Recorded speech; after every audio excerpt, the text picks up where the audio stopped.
Do your hands, neck, or shoulders ache after using your computer or phone, even for a short time?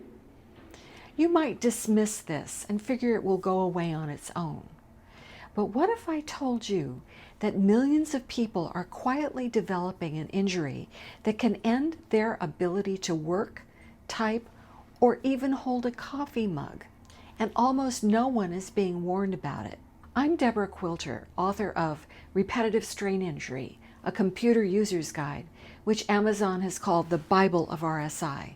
And today I want to show you what this invisible epidemic is, why it's happening, and what you can do right now to protect yourself.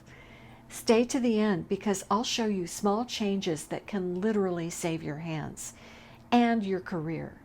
Repetitive strain injury, or RSI, is not just wrist pain from carpal tunnel syndrome. It's a cluster of conditions caused by repetitive motion, awkward positioning, and overuse of muscles, tendons, and nerves in the upper body. If you spend hours on a keyboard, smartphone, or gaming controller, you're at risk, whether you're an office worker, student, or parent texting your child. RSI is skyrocketing thanks to technology use that never stops. And yet, there's no public health campaign warning people. No signs at checkout counters, no public service announcements, no school health programs, no smartphone alerts warning you to stop the repetitive activity. This silence is costing people their health, their jobs, and sometimes their independence because they can't use their hands normally during daily activities. Repetitive strain injury isn't one single condition. It's a number of injuries that can occur anywhere from the neck and shoulder blades to the fingertips. And you could have symptoms in your neck and shoulder tension from forward head posture, sometimes referred to as tech neck or text neck. You could have symptoms in your forearms and elbows, pain from using the mouse, texting or gripping devices.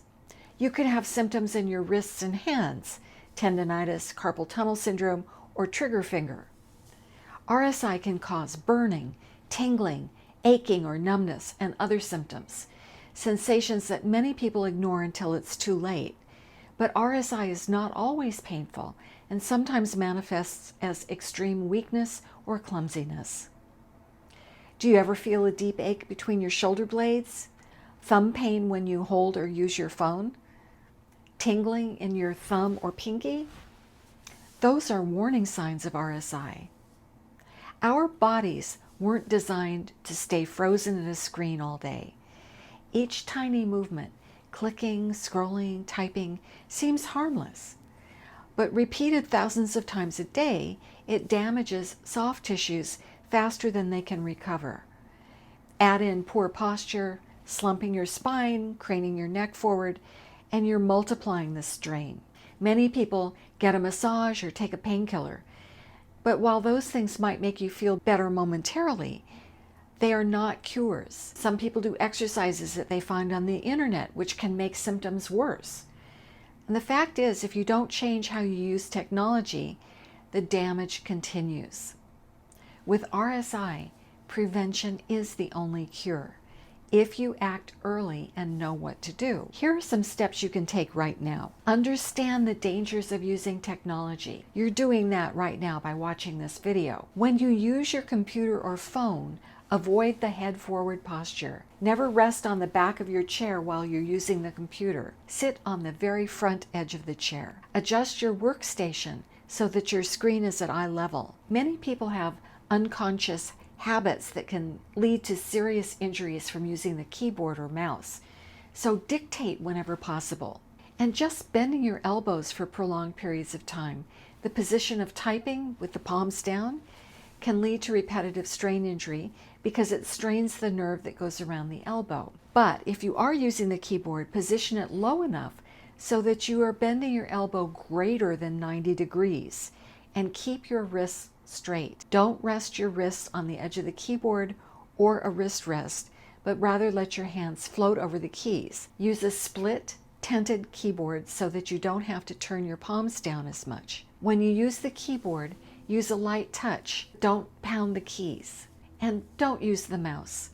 Use a glide point or a voice dictation program to navigate. Take breaks every 15 or 20 minutes. Get up out of your chair and move. Listen to your body. Pain, tingling, or fatigue are not normal. They're early warning signs. So rest before you experience these symptoms. The tissue damage of RSI can remain under the surface for a long time, only to emerge symptomatically when you've overdone it one day. So be careful also not to strain your hands in the activities of daily living. If you're already having symptoms, please don't wait to see a doctor, although it might be difficult to find a doctor or physical therapist who truly understands how to diagnose and treat RSI. Many health professionals don't, and misdiagnosis, the wrong treatments, or outright dismissal of your symptoms can lead to worse injuries. Sometimes doctors refer you to a psychologist when in fact you have a diagnosable physical injury. You can experience distress if you have RSI, but you still need to address the physical aspects. So find a doctor who knows how to treat RSI.